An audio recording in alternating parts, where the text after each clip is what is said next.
Olá, estudantes dos terceiros anos, tudo bem? Nós viemos de uma maratona em que nós vimos, primeiramente, as vanguardas europeias, depois paramos para falar um pouco e comentar alguns aspectos sobre o modernismo no Brasil. Essas duas passagens que nós fizemos são estratégicas para que a gente possa entender, então, essa nova fase da arte, que é o que nós vamos chamar de arte contemporânea, mas que nós vamos abordar no decorrer das próximas semanas. Inicialmente, nós vamos falar, e neste vídeo, inclusive, nós vamos falar dos caminhos que nos levam para a arte contemporânea. Ok? Então, fica aí e assista esse vídeo até o final.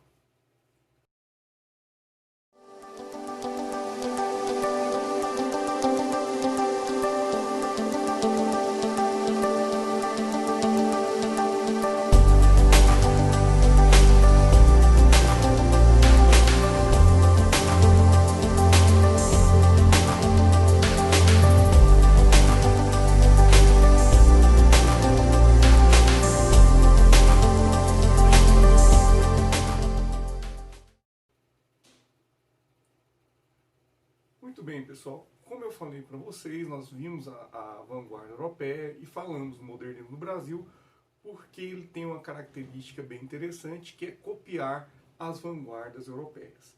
É interessante nós partirmos do olhar da vanguarda europeia, porque vamos falar inicialmente agora do dadaísmo, mas somente comentar algumas questões e comentarmos um dos nomes importantes do dadaísmo, que é o de Marcel Duchamp.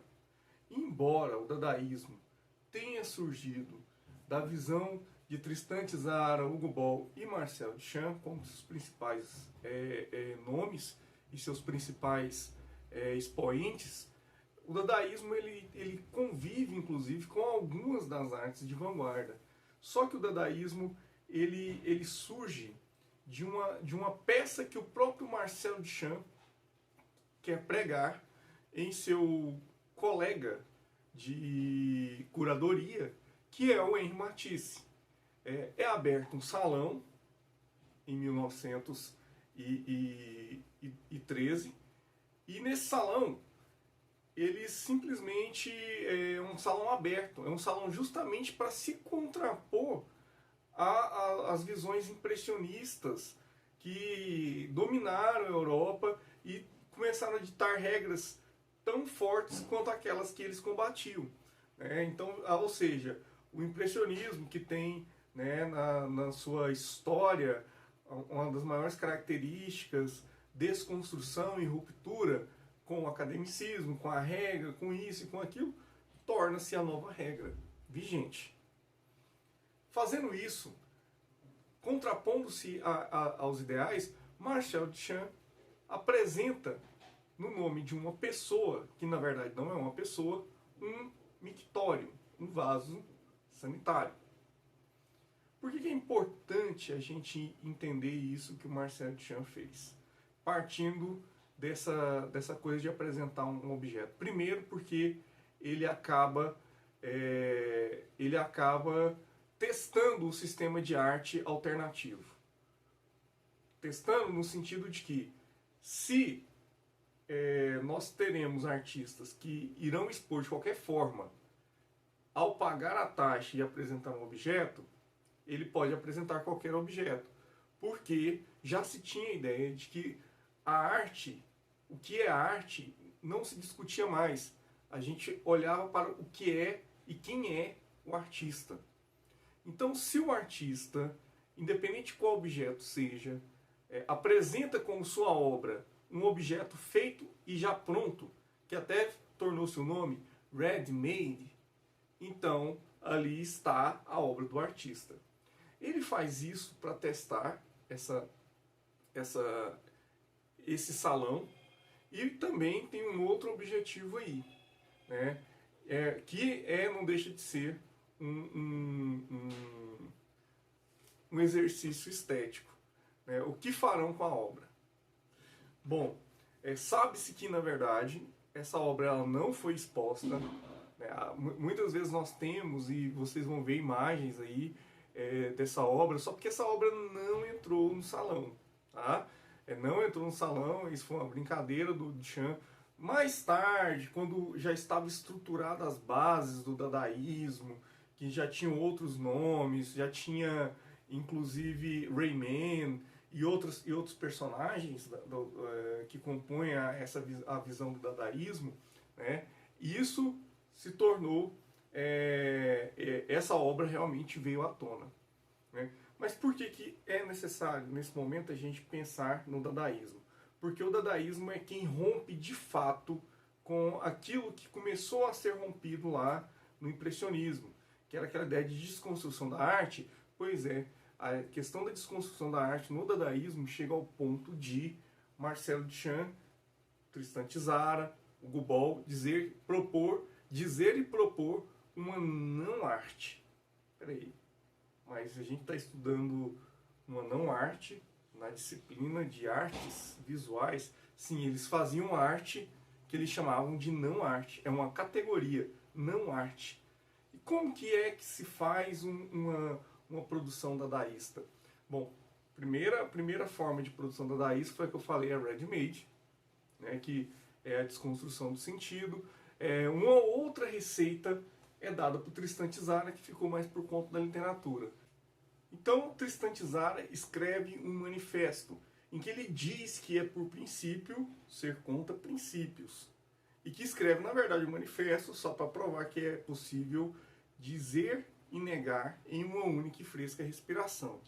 E ele continua desenvolvendo o seu manifesto, dizendo, trazendo traduções do que poderia ser Dada em várias línguas, e chegando à conclusão que Dada significa nada. Absolutamente nada. Então, é reduzir a arte ao nada.